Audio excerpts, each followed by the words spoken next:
welcome to Business as Unusual. I am so excited today to be here with Robinne Alexander. I met her through Hire Runner. We're both fractional uh, offerers of support to businesses, I guess would be a way to talk about that. So without further ado, I would love to have Robinne introduce herself and talk a little bit about what she's up to, and then we'll get more into the show.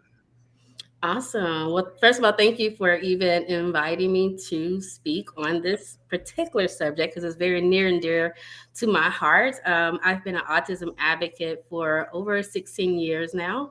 I believe in being a very, very loud voice for the things that affect the autism community. And it just so happens that my career as an entrepreneur has kind of led me into the seats in different places, different meetings and offices of people who normally don't give access to the everyday type of person.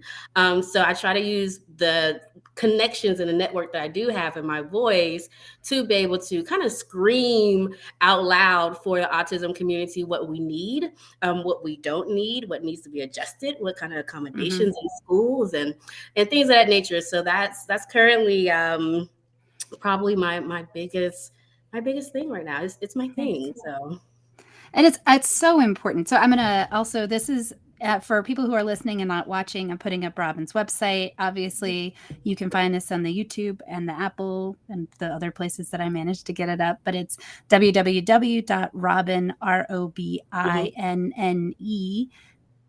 Alexander, ALEXANDER.com. And I linked to Robinne's story because it's compelling.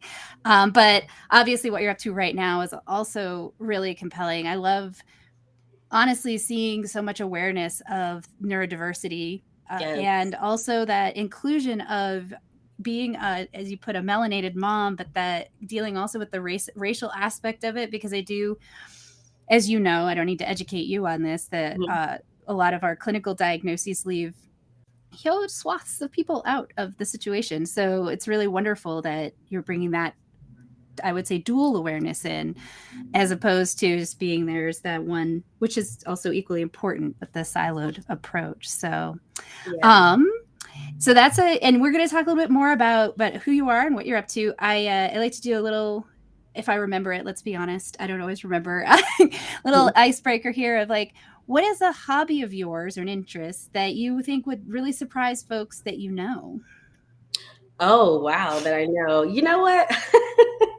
Alicia, bear with me. I don't remember how I answered these questions for you. So I'm going to give you that's okay. You can say whatever you want. And I can prompt you too with some things that you shared before. But this one's a new one. This is just a fun, like, I'm super geeky, right? But I've never read Lord of the Rings, and that always surprises my friends. They're like, you're such a and so I think it could be fun to kind of, because we all have those hidden moments in ourselves. So, well, I will say this, one of the kind of quirky things that I do, ask me that question again, because that may not be this answer. I'm ready for you. What hobby of yours do you think would most surprise folks you know? Or interest? Is this a hobby? I don't know if this is a hobby or not. You tell me. Okay. But I do like learning different voices. So my son has autism, and one of the things that he uses a lot is sound, scripting, things of that nature. So I like to learn different voices, and my current favorite voice is Venom. Nice. That's awesome. I can't do voices, so that's a really neat skill. It works. It gets his attention, and he has learned it so much to where he does it back to me. So if I want to get him to respond, like we're both in this really deep, raspy voice. That's fantastic. Well, what do you do? And that what we do for our kids, right? Like, oh my God, yes. it's so funny to me. I was watching a show or something, and these people were dealing with overcoming some internal issues for their kids, and I was like, yep, we really do go above and beyond for our families, and that's beautiful. Like, and how fun for your kid to have someone who's really trying to meet him. One of my kids, I think, actually both have autism, although only one of them was identified as a child. And And yet, because of that practice, obviously, I tried to beat them. And who knows? They're in their 20s now, so I get a list of the things that I did that they liked and the other things that, like, "We could have done that differently," and I'm like, "You're right, we could." True. But it's always interesting to me the ways we'll push ourselves to be somewhere, for that. So, beautiful. Um, so where do you go for inspiration? Like, this is a tough role you've taken on, and obviously you're doing it like, looking at your history, you've been very successful, and I know from my own experience that being forging a path, if you were forging a path can be exhausting. So when you feel that, like, dip, how do you bring yourself back up? Oh, wow. Well, I could not do anything if I did not depend on my faith. Everyone Mhm. has their cornerstone. For me, faith is my cornerstone. Before myself, before my children, before anything. If I lacked a cornerstone in faith, or really lacked a cornerstone in anything, then I would not be able to draw on something to give me what I don't have. Mhm. So faith for me has been that, being able to pray and meditate, to be able to watch YouTube videos. And I'm not very religious, but I'm spiritual. So I Mhm. take inspiration from a billboard. I can take inspiration from an Instagram post. I can take inspiration from a fortune cookie. If it's speaking to me in that very moment, I'm very unbiased as to the messenger, Mhm. that's what I use. So, I'm biased as to the messenger. I like that. You find inspiration. mhm. Beautiful. Well, thank you. Yeah, I mean, I think we all like you said, we all have something that gets us up in the morning, Mhm, and, sometimes it's because 'cause we're hungry, but, uh, mhm, there's mhm. there there's other things. Yeah. What would be different in the world if you achieve your vision? And this is something I did send you, so I think you said more, active inclusion and awareness, specifically around neurodiversity, but I'm guessing there's probably lots of things you'd love for people to pay attention to if they Yeah. could catch on. Yeah. If I had to hone in on one thing with neurodiversity and autism inclusion, it would be a place in the world where schools have really caught up to being Mhm, able to identify in our children and kind of partner with us as parents with our children in being able to help and assist them with whatever their differences are, whether it's dyslexia, which is still neurodiversity. A lot of people don't understand dyslexia as neurodiversity, but it's all brain, it's all wiring, you know, mhm, even with the autism, even with the ADHD and ADD, mhm, I would like to see the world in a place where um, our kids are no longer considered bad or aggressive or yeah, um, weird, or we need to take them out of the normal classroom and put them in somewhere different because of, I don't think that they belong. Well, there's so many different things that we can do to include our kids and blend them in a way where they're learning from us, but we're also learning from them. The ones who are considered neurotypical are learning from the neurodiverse, and the neurodiverse are learning from the neurotypical.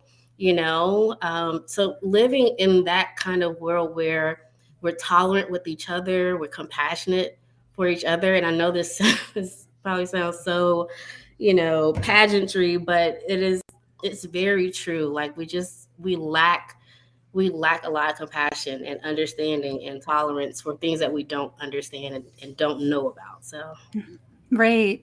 Well, and so I had a good friend a few years ago who was colorblind, and mm, apparently they make glasses that will yes. help you to see. And so I asked, "What was that like seeing the world in color?" And their response was, "So honestly, it was the 3D that blew me away." And I was Mm, like, "What are you mm, talking about?" And they said, and they were in their like early 30s, and they said, "Well, everything was gray. There's no depth for mm, their experience of being colorblind." And so I got these glasses, and all of a sudden, I had to learn how to walk in a 3D world. I was just like, wow. nowhere ever in my life had Wow. anyone ever explained that to me. My guess is because it doesn't come up, right? Like you were saying. But that to me was such an awareness of when people say colorblind, I Yeah. think of you're not seeing color. But Yeah. actually their experience is they're also not everybody, I don't think, based on my minimal awareness of it, they're also Mhm. not seeing depth. But that's Yeah. not part of the conversation. But until you've had both the experience of being colorblind and not colorblind, right? You don't know. You Yeah. don't know either part of that story. Yeah. And so that for me was a good moment of like, oh, got it. Like, Aha. Yeah. like that's there's more going on always. Mhm. And that's the both the advantage of curiosity, right? Like you get to Yes. learn things, Mhm. but also not knowing. Like I used to practice Buddhism more actively, and one of the folks that I studied with said, hold your conclusions lightly. And I always like try to remember that. Like that's probably the most important part of this journey is say, I can make some conclusions, it's fine, but Yeah. hold them lightly. Yeah. Hold them. I like that. So, Yeah, that's kind of yeah. where I see the road intersect with neurodiversity and just training around that, because although I specifically hyper focus on autism, some of the ways of being, your mindset, the way you approach autism, the behaviors and some of the tools that we use equally translates to just all neurodiverse communities. You know, and really, if we took away just diversity and just focus on just diversity, period, some of Mm-hmm. the things that we're needing and asking for in the autism community applies to all communities, applies Mm-hmm. to all diversity. You know, Yeah. how you think about it, how you see it, you know, what your own biases are towards it, you know, Mm-hmm. what you feel and think and believe about people who are different, you know. So that's really where that intersection um, is really important, but it's also really powerful, depending on how you approach and how you train your groups and the people that you're working with. So Yeah. Well, and I think my, I have some different experiences in working in inclusion work over the years and social justice. And I feel like there's that fear of offense and that fear of not knowing and that fear of being wrong, which I relate to that. You don't want to hurt someone's feelings or make them, or be embarrassed. Like it also could be a selfish thing, but that often gets in between us and our instinct, right, to be better, to include. um and I wonder, like, how do you, I know you've done a lot of work in different communities and with different leaders. Is there a trick? I mean, I could think of things that I've done over the years, but they all require like a lot of work, right? Which I think is often the case. But for easing people around that fear, that you've seen when you're coming at it from a consulting place, obviously, like when you're in a different kind of situation, it's not, I would say, your or my responsibility to educate somebody. But in that consulting place, is there anything you've seen be more helpful to folks to get over that? I would say if I had to focus on two things, people don't hire me and don't ask me to come train for anything other than my perspective on it, my Mm, experiences on it. You know, anyone can talk about autism. You can just go Google it, read about it, learn about it, go to school, you know, right. get trained, etc. Right? Do all the formal education. But it's specifically my experience with autism, Mm-hmm. with learning at a late age that I had autism, with learning that my kids have autism, with seeing all the different parts of the spectrum with just us three, because my son is very different from my daughter. My daughter is very different from my Mm-hmm. son. I Yeah. am very different from both of them, you know? So that would be number one, understanding that they're hiring me for my perspective is my own point of view and how I express and describe and teach and train from that place. And Mm-hmm. number two, it's their ability to know that it's time to just be honest. Like, we can Mm-hmm. be completely honest here. I will not judge you. There are no wrong questions, which that is such a cliche right now, but just 5 or 10 years ago, there were wrong questions. But now Yeah. you hear a lot of people say, oh, there's no wrong questions. Well, I have a research background and we've always said that. There are no wrong questions. That's where science breathes and live and thrives at. No wrong questions. So kind of creating that atmosphere of honesty, and just getting my own perspective out there and understanding that's what they value most, versus some formal education. So just being able Mm-hmm. just to be myself, and going in there with my experiences, and just letting them know, listen, we all have biases, and that's why we're here. You wouldn't have hired me to Mm-hmm. be here if I was not able to kind of go through that third wall and create that space. So, Yeah. Let's see. Here's another one that I like to ask that it's a little, so set it up better. You know how sometimes someone will ask you for advice and you'll start to say something, you're like, whoa, that was good. So the question is, what is your best advice? Either something that someone gave you or that kind of thing where it just came out of your mouth and you're like, oh yeah, no, this is a good one. yeah. Ah, man. I would say you get the teacher that you deserve. You get Ooh. the teacher that you deserve. You know how everyone, not Mm-hmm. everyone, but a lot of people heard of the saying, that when the student is ready, the teacher appears, where you also get the Mm-hmm. teacher that you deserve, that there is no coincidence in who or what is teaching you in that very moment. There's no Mm-hmm. coincidence in it. And when you're ready, because yourself and your self awareness, your consciousness, when you are in a different place, you get a different teacher. Mm-hmm. Yeah. I like that. That is, and actually feel speaks to my experience. Like I feel like there are times when I've wanted certain kinds of education and Mhm. I could tell I didn't know what was happening. I was like, oh yeah, I'm not ready for this. And other times when I could tell like, oh, I got what I needed out of this. It was amazing. And it's Mhm. now time to find the next thing, right? Yes. Yes. So that's Yes. really, I think that's great advice because I do feel like it can be hard sometimes to let go. For me, I could be like, oh, I really like this. Like, I got this good setup and I like it because it's Mhm. comfortable. But Mhm. growth doesn't happen where you're comfortable, unfortunately. Yeah. And you know what? Like, I don't know, just this is my brain, so just bear with Hmm. me. Yeah.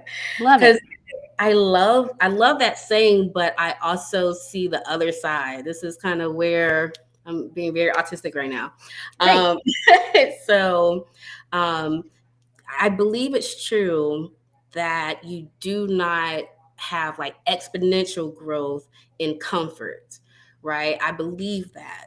But I also believe that there's a very subtle way that we still somehow grow in those places of comfort, because I feel like you're still becoming self aware Hmm. and you're still growing in your self awareness that you are comfortable. And then if you can somehow get outside of that box and say, you know what, okay, I'm comfortable here. What are my triggers for making me comfortable? Let me grow some kind of way.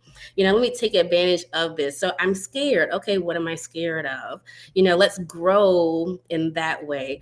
I have anxiety about moving from one location to the next. Okay, well, let's Hmm. grow from that and let's like break that down. So I feel like you can always grow, but you just won't have really any exponential growth. Like your light won't really Hmm. shine as far and as bright as it could and as it need to if you stay in one place. So yeah, I just wanted to add that.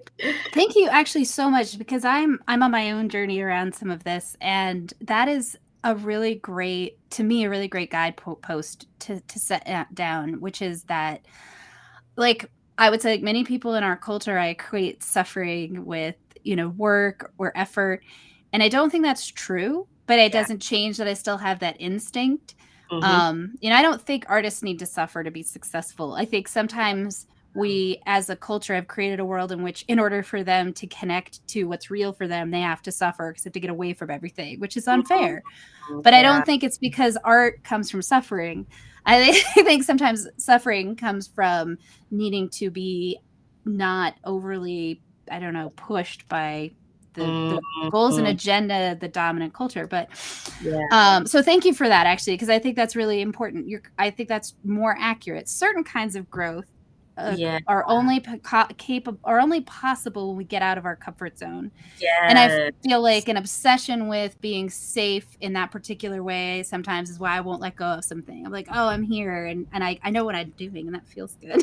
And Yeah. I need to like move a little bit. But I also do agree. I think I have grown in comfort. And sometimes I grow more because I feel safe. And so I'll let myself confront something that's more terrifying or unsettling because I don't feel the need to shore things up, if that makes sense. So thank you for that. That's really wise, I think. Yeah, I love what you just said so much because like I feel the culture that we live in like is very hypocritical. You know, it, Yeah. I mean, like, and I say this all the time too, like everyone's a hypocrite. It doesn't matter who you are, it doesn't matter what you believe, how great you think you are, how good you are, etc. Everyone is literally somewhere, some kind of way, a hypocrite. And so our culture is very hypocritical to to a lot of the things that is necessary as a human just to be. Um, like I've been a hybrid entrepreneur for years. I normally have like 2 and 3 different jobs and gigs and things of that nature going on, and for me, for my personality, that helps me Mhm. until I get like this one big thing, and I'm doing that for like a year or two. But I can guarantee you somewhere around 3 or 4 year 3 or 4, I'm going to be back into like having a lot of different things. But like our culture tells us, like it talks about jobs and how, I don't know if you ever heard this acronym, but the acronym for job is just over broke, right? That's Mhm. what a lot of Yep. people say. It is, right? Yeah.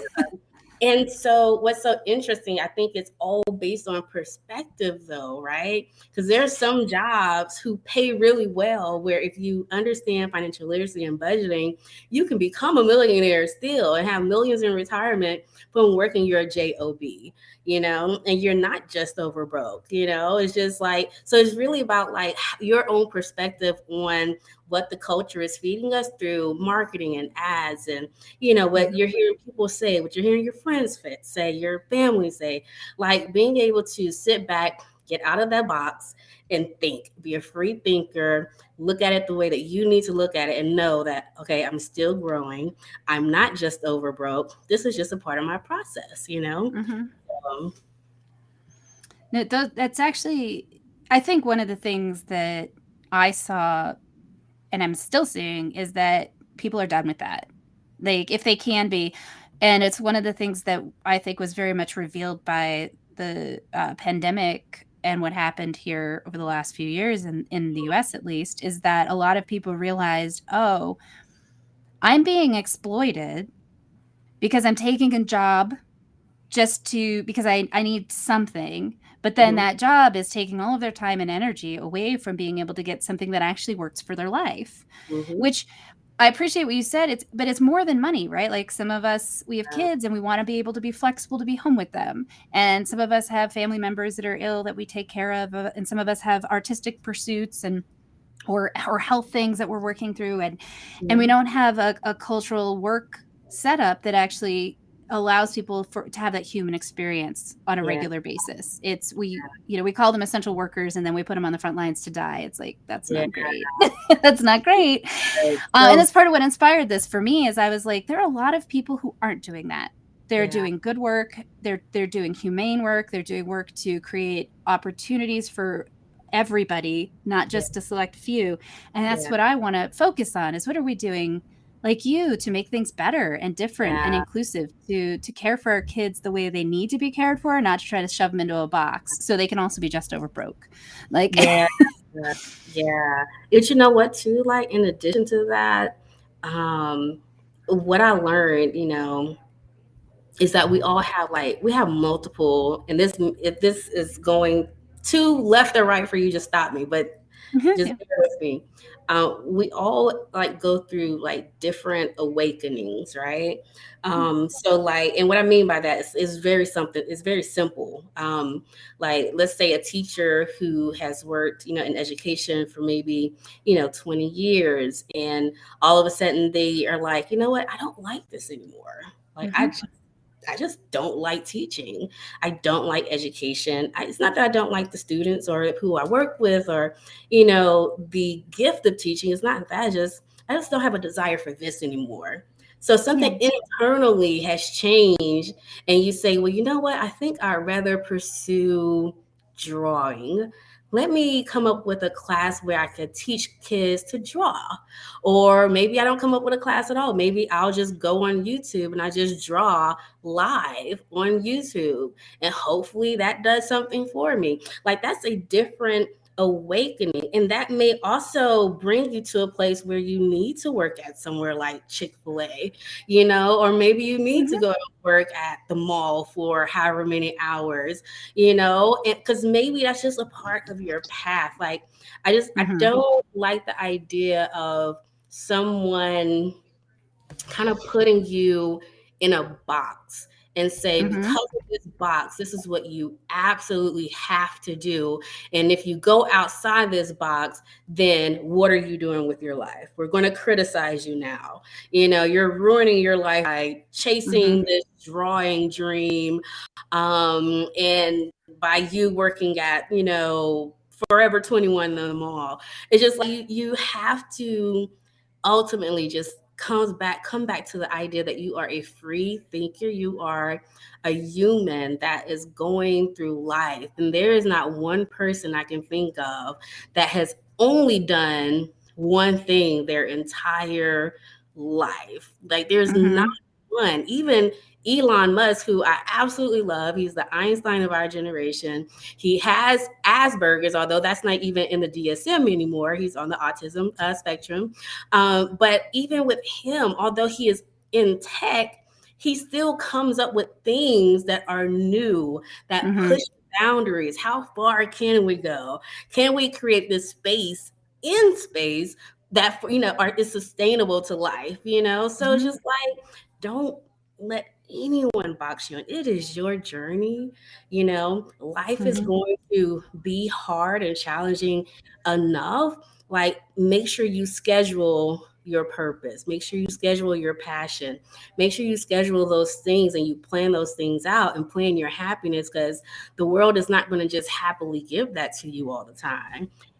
So I think that, again, it comes with different awakenings. There's a lot of people who retired during the pandemic for a Mm-hmm. reason, you know and a lot of people are stuck at home. They're like, I don't like what I do right now. I don't like this career. I make good money, but I don't like it.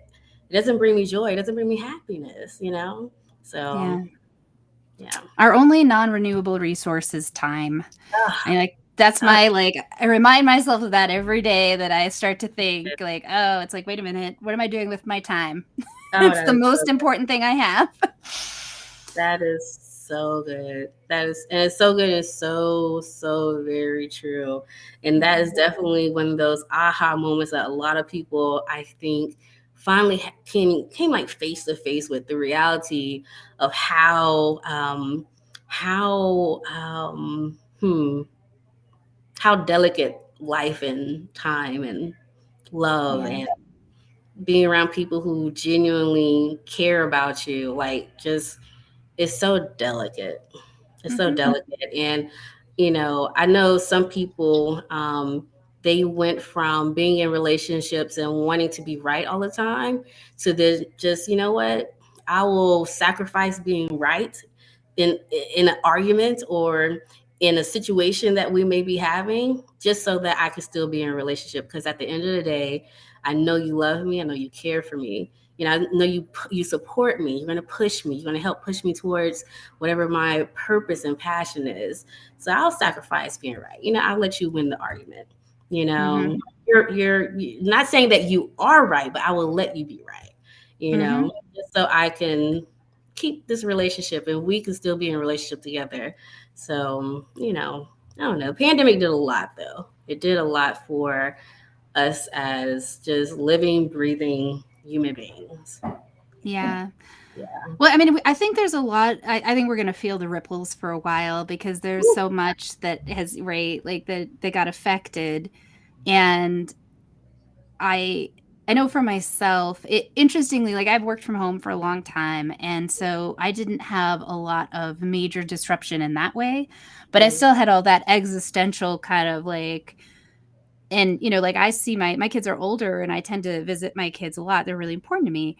And we have, mm, it's a gift to me that we have a good relationship as adults. And so I didn't see my younger child for almost, I want to say 18 months, which was just not normal for us.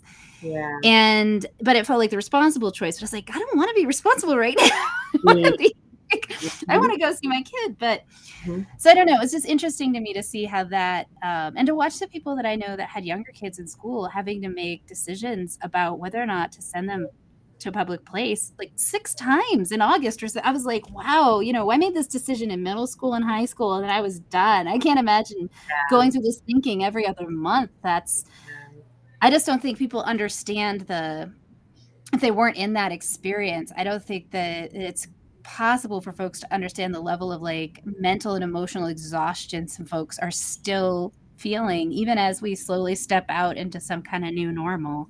Yeah. Um, I don't know. So it's I bet, and part of me is like chaos and disruption are a time where change is more possible. So I'm really trying to focus on, well, what can we all do together, those of us who want something more nurturing and connected and uh, inclusive. If this difficulty also has an opportunity, how do we engage that?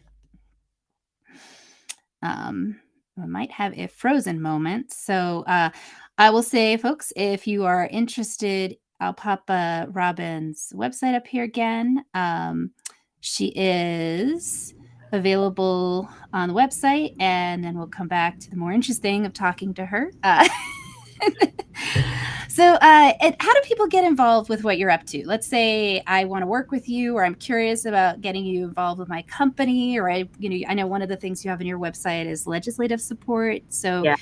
what's the best way, or do you have an event? Should they just write you? The best thing to do is send an email. Just a Okay. simple, short email, and just saying that you're interested in, and then telling me exactly. It doesn't have to be a very detailed email, but something exactly like, we're interested in you being a K through 12 speaker, or, we have a district wide meeting somewhere, and we would love for you to come and speak. I mean, it could be very simple. It doesn't have to be very, very long or lengthy, and just email me. Okay.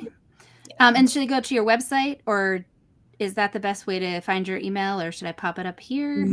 Yeah, everything that you need is definitely on that website. You All right. just click through the links, and there's a contact us page. As a matter of fact, it's on the homepage. If you scroll all the way down, and you can just go to that and put in your information, and I'll get back with you. If I don't get back with you, I do have someone who works as a part-time assistant. They'll get back with you too. So.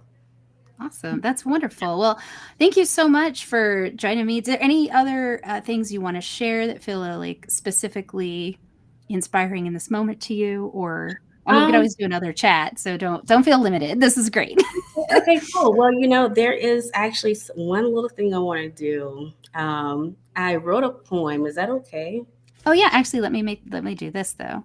Whoa, That's- backwards, not my face. You. All right, I'm ready for it.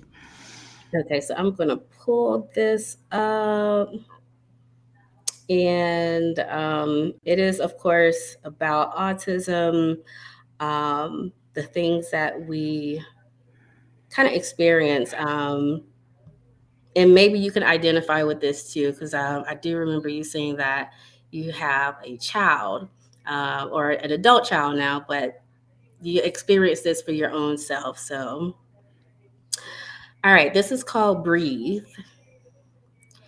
Filicide, suicide. They fail to try, we die. Hell of a big lie. Sleeplessness, we cry.